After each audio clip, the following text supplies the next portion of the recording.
Bonjour à toutes et à tous. Donc, comme Christine l'a déjà annoncé,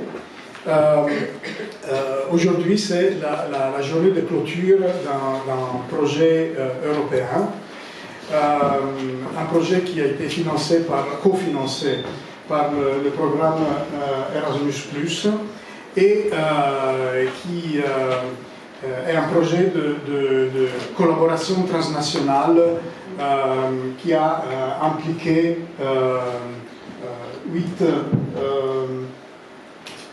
organisations. C'est un projet de 2 ans qui a commencé l'année passée et qu'on vient de terminer.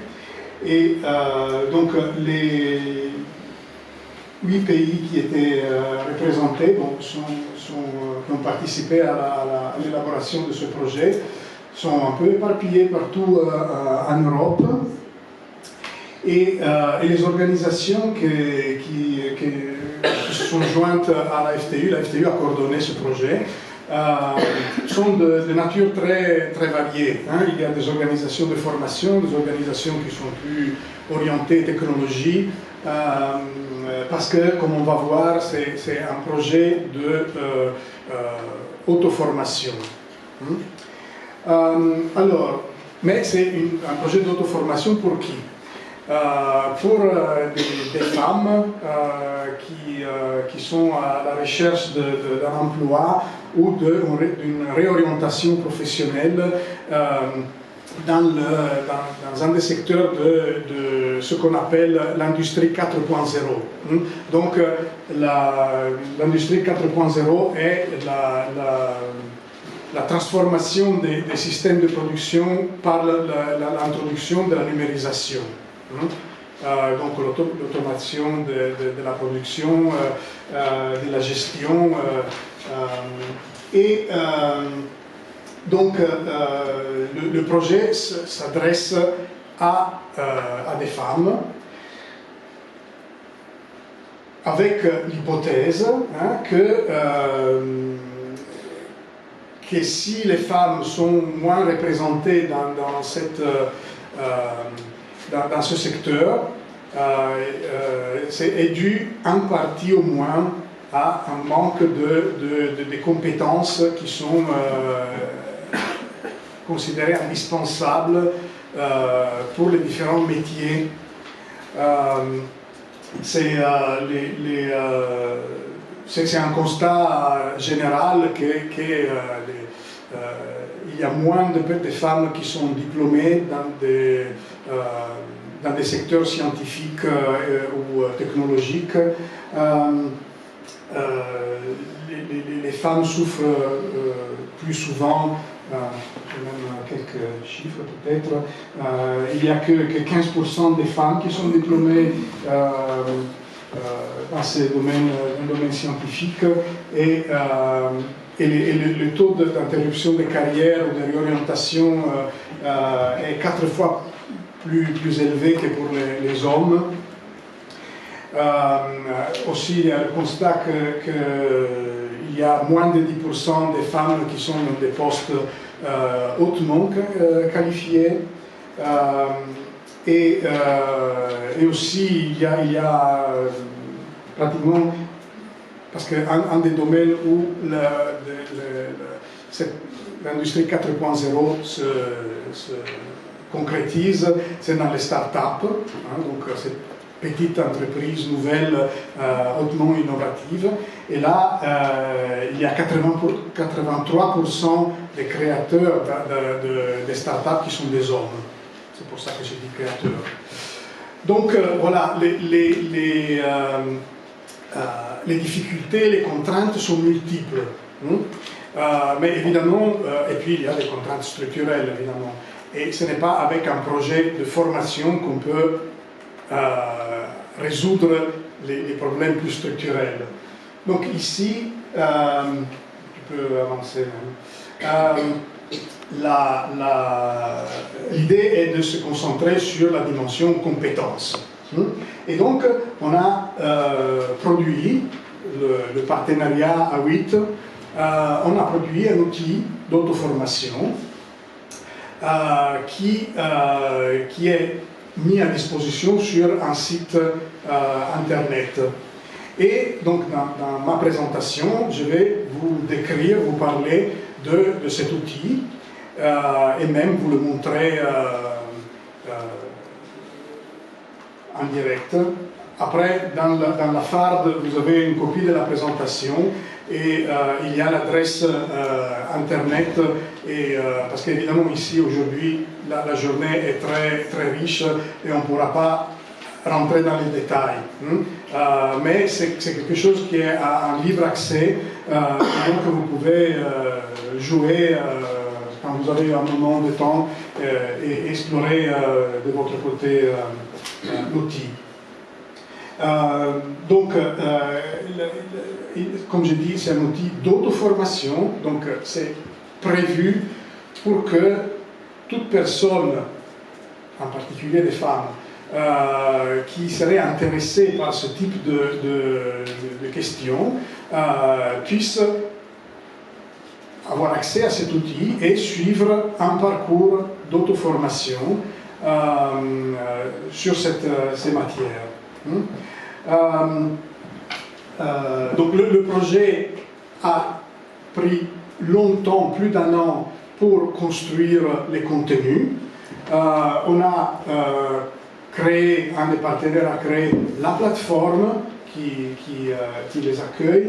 Et puis nous avons organisé dans tous les pays des événements style cette journée pour faire connaître la plateforme.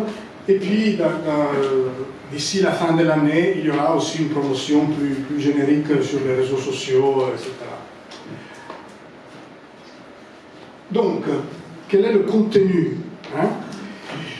On a identifié 11 compétences qui semblent être nécessaires pour travailler dans les secteurs de l'industrie 4.0. Mais on a voulu avoir aussi des modules, d'une part, d'explication de qu'est-ce qu'on entend par l'industrie 4.0, mais aussi poser la question du fait que ce n'est pas qu'un problème de compétences, mais il y a des problèmes beaucoup plus larges, structurels, en ce qui concerne l'empowerment des femmes.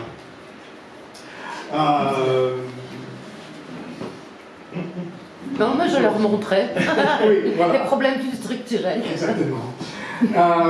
Donc, on peut avancer encore. Et donc, les 11 compétences plus les 2 introductifs, l'outil prévoit 2 niveaux. 2 niveaux de formation, si on veut. Pour chaque compétence, il y a 2 niveaux, un niveau intermédiaire et un niveau avancé. Le niveau intermédiaire a comme objectif l'autonomie de la personne dans le domaine de compétences qui est traité. Le niveau avancé vise à l'acquisition de la capacité à coordonner ou à avoir un rôle de responsabilité par rapport au même domaine. Et donc, ça permet à des personnes qui quand même ont déjà certaines connaissances de passer directement au niveau avancé, ou sinon, si on a besoin d'être introduit, on commence par le niveau intermédiaire. Bon, ici, on voit les 11 compétences. On a fait la distinction entre 3 compétences qui sont transversales et qu'on a nommé compétences cruciales. Et puis, il y en a 8 autres qui sont des compétences un peu plus spécifiques. Si tu passes à la slide suivante, c'est en français. Et donc, certaines de ces compétences sont évidentes. Il y a là un langage qui est un peu un langage business, mais on vise en fait le travail dans un secteur privé, dans l'industrie, et donc des compétences comme l'endurance mentale, c'est quelque chose qui est parfois, pour moi au moins, difficile à considérer comme une capacité à acquérir, mais voilà. Donc, voilà, je ne rentre pas dans les détails de chacune des compétences. Alors, à partir d'ici, je passerai au site, si c'est possible. Oui, est-ce que tu l'as ouvert? Oui. Je vais aller jusqu'à la... Oui, parce que donc maintenant, je vais vous montrer et expliquer l'outil, en fait. Et comme il est en ligne, voilà. Donc, si vous tapez l'adresse qui est dans l'avant-dernière slide, vous tombez sur ce site. Et vous voyez que vous pouvez choisir la langue, parce qu'en fait, le site existe dans toutes les langues du partenariat, hein, dans les 8 langues qu'on vous a... bon, c'est un peu moins de 8 parce qu'il y a...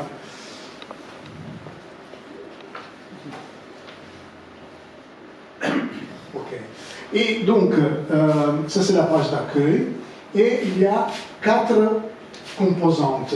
Hein. Maintenant, je vais vous illustrer chacune des composantes. Donc, la première chose est qu'il faut définir, expliquer quelles sont chacune de ces composantes, de ces compétences. Et donc, on a créé un dictionnaire. Il suffit de cliquer sur dictionnaire. Et ici, vous avez une explication générale, c'est un cadre, les 11 compétences, en fait, c'est pas que nous les avons inventées, il y a des cadres qui ont été élaborés au niveau européen, et on s'est basé sur ces cadres. Je ne rentre pas dans ça, sauf si c'est vraiment, il y a quelqu'un qui est passionné de ces questions. Et si vous descendez, je pense que vous pouvez, donc ici, vous cliquez, il y a un résumé qui explique ce que je suis en train de vous dire. Et puis, vous avez vous pouvez rentrer en cliquant, vous pouvez rentrer et vous trouvez des écrans. C'est pas encore fini, hein? Donc, je m'excuse. Voilà, bon. Donc, vous devez me croire, parce qu'en plus, je descends encore un peu, Christine. On peut mais c'est pas ce que je vais trouver. Hein. Non, simplement descendre sur l'écran. Attends un instant. Et voilà. Et donc, vous pouvez le lire en ligne ou le télécharger. On peut essayer de l'ouvrir en ligne pour voir s'il est là. Parce que je dois vous avouer que la version en français, elle a été terminée hier soir. Je l'ai mise en ligne. Pas notre faute, hein. Donc, c'est pas de notre faute, c'est la faute d'un partenaire. Voilà. Donc ici, tu cliques dessus et on peut feuilleter en ligne le dictionnaire et vous trouvez des explications. Évidemment. La flèche, on vit sur lui. Voilà. Donc, il y a, ça c'est la terminologie qui est utilisée partout dans le site. Et ici, vous voyez que compétence par compétence, on vous la décrit en termes de connaissances, des compétences et des attitudes qu'il faut arriver à posséder. Voilà. C'est comme ça, à part les liens qui parfois ne fonctionnent pas, il est là, hein, le dictionnaire. Ensuite, on revient... Oui, voilà, parfait. Et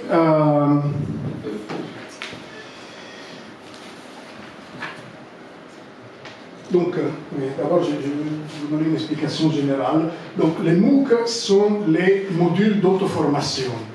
Donc, vous en avez un par compétence et, en fait, c'est deux, un niveau intermédiaire et un niveau avancé. Attends, ah oui, ok, on rentre ici. Voilà, donc vous cliquez et vous avez niveau intermédiaire, niveau avancé, et vous avez accès aux compétences. Tu peux cliquer sur intermédiaire ou avancé. Pardon?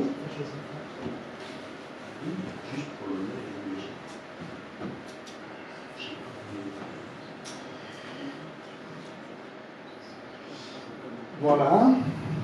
On peut regarder celui de l'émancipation. Donc, ici, nous sommes dans le module 1, c'est un des modules introductifs, disons.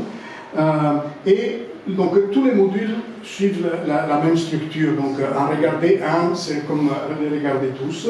On a une explication, les objectifs d'apprentissage, un glossaire. Je peux descendre. Hein. Ouais. Une petite vidéo d'introduction, très sympa. Je ne vous raconte pas le travail que Sonia nous a demandé. Sonia qui a été un peu une victime pour produire la version en français, mettre le texte en français, mais on ne le regarde pas. Et puis il y a toute une partie qui vous voyez que j'avais pris. Il y a tout le contenu, tu peux descendre, et là c'est du texte à lire, des liens, oui, des illustrations qui servent à expliquer, à illustrer un peu les propos. Il y a, non, ça c'est la source, et tu peux descendre parce que tout est comme ça. Oui. Et donc on définit des concepts, on explique. C'est pas moi. Non, t'inquiète. Voilà, je peux descendre. Il y a des diagrammes. Bon, après, ça dépend du sujet. Hein. Il y a des études de cas, ici, il n'y en avait pas. Et des questions-réponses pour essayer voilà, d'éclaircir des choses. Et puis à la fin, il y a d'autres outils de référence. Donc ça, c'est un module sur une compétence. Ensuite, tu peux revenir à la page d'accueil. Comme je dis, la structure est toujours la même hein, pour tous les modules, donc ce qui change est le contenu. Après, il y a ce truc qui s'appelle, en fait, ça c'est un acronyme pour l'anglais. En français, ça veut dire outil d'auto-formation, d'auto-évaluation. Et donc, l'idée de notre outil est que on veut permettre aux usagers de tester leur niveau d'entrée sur chacune des compétences. Et puis, une fois qu'on a terminé un cycle, soit intermédiaire, soit avancé, repasser le même test pour vérifier si on a appris ou combien on a appris. Alors, tu peux cliquer, mais on montre seulement, ce sont des listes de questions. Chaque page, parce qu'elle est assez longue, chaque page concerne une des compétences. Hein, et voilà, il y a des questions à réponse multiple. Et à la toute fin, je ne peux pas vous le montrer parce qu'il faudrait répondre, il y a un résultat qui s'affiche et qui vous dit votre niveau est, et vous conseille si vous devez commencer par le niveau intermédiaire ou si vous pouvez passer directement au niveau avancé.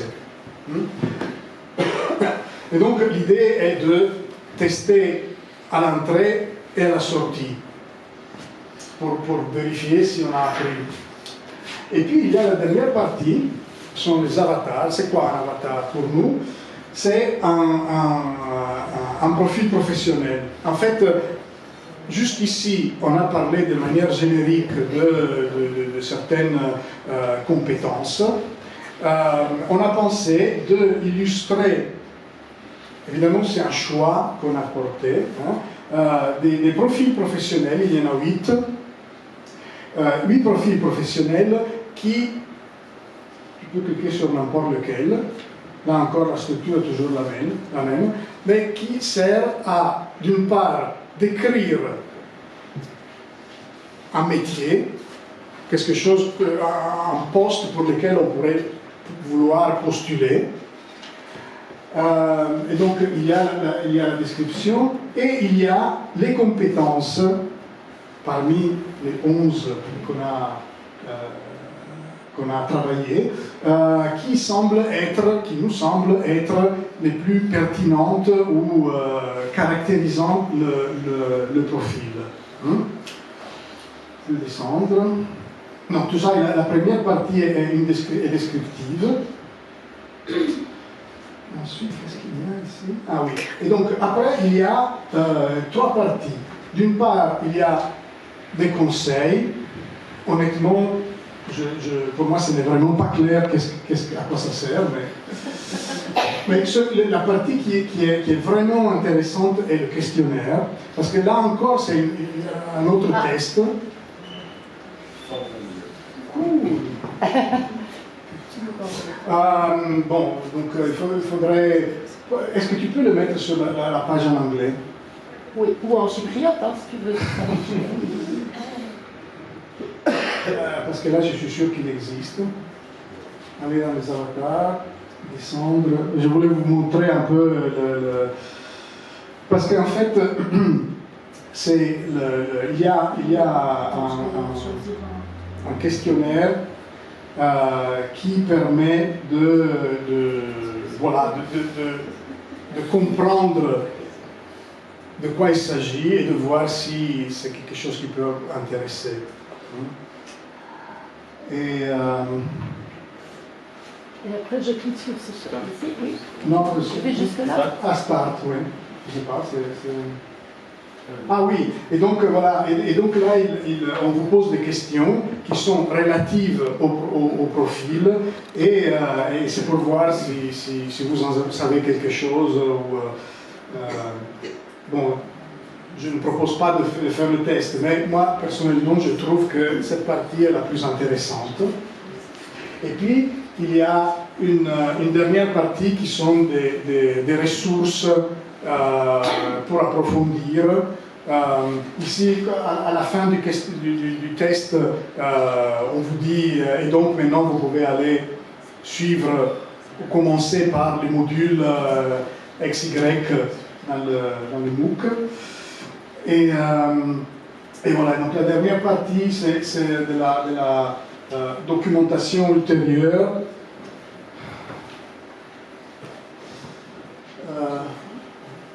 Bonjour Christine. Voilà. Et donc ça c'est un outil qui en fait c'est un fichier PDF que vous pourriez télécharger, et bon, il reprend la description initiale, puis il vous propose un outil de plan d'action personnel, hein, pour réfléchir et éventuellement programmer les étapes pour vous préparer pour le métier qui est illustré. Et à la fin, il y a encore des liens à d'autres documents. Voilà, donc c'est un outil d'auto-formation. Hein. Vous aurez compris, il y a comprendre de quoi il s'agit, faire un test pour voir où on se situe, comprendre aussi quel type de travail on pourrait faire une fois qu'on a acquis des compétences, et puis suivre une formation, suivre un parcours qui est quand même autogéré, hein, parce que c'est pensé pour se former sans intermédiaire, hein, donc sans formateur ou formatrice. Voilà. Pardon? Ok. Et voilà. J'espère que vous ayez bien... Oui. Voilà. Maintenant, tu peux remettre la dernière slide de la présentation. J'espère que vous ayez bien suivi, parce que dans votre farde, quand vous êtes arrivé ce matin, on vous a donné aussi un petit formulaire. Or, c'est un formulaire qui couvre toute la journée, un formulaire d'évaluation, qui couvre toute la journée, mais il y a toute une partie qui concerne ce que je viens de vous expliquer. je ne veux pas vous influencer sur le type de jugement et d'évaluation que vous allez mettre. Et donc, mais surtout, je vous invite à aller explorer. Il se peut que ça n'ait aucun intérêt, il se peut que ça puisse être une ressource pour des activités de formation dans lesquelles vous êtes impliqués. Ici, vous avez l'adresse, et comme je vous ai montré, l'adresse s'ouvre en anglais, mais tout en haut, vous pouvez choisir la langue. Surtout, attendez encore le mois de janvier pour être sûr que tout sera en ordre, parce que, comme je dis, la version en français a été mise en ligne hier soir, ou hier après-midi. Et voilà. Et c'est bon. Des questions à un autre moment, éventuellement. Donc merci de votre attention.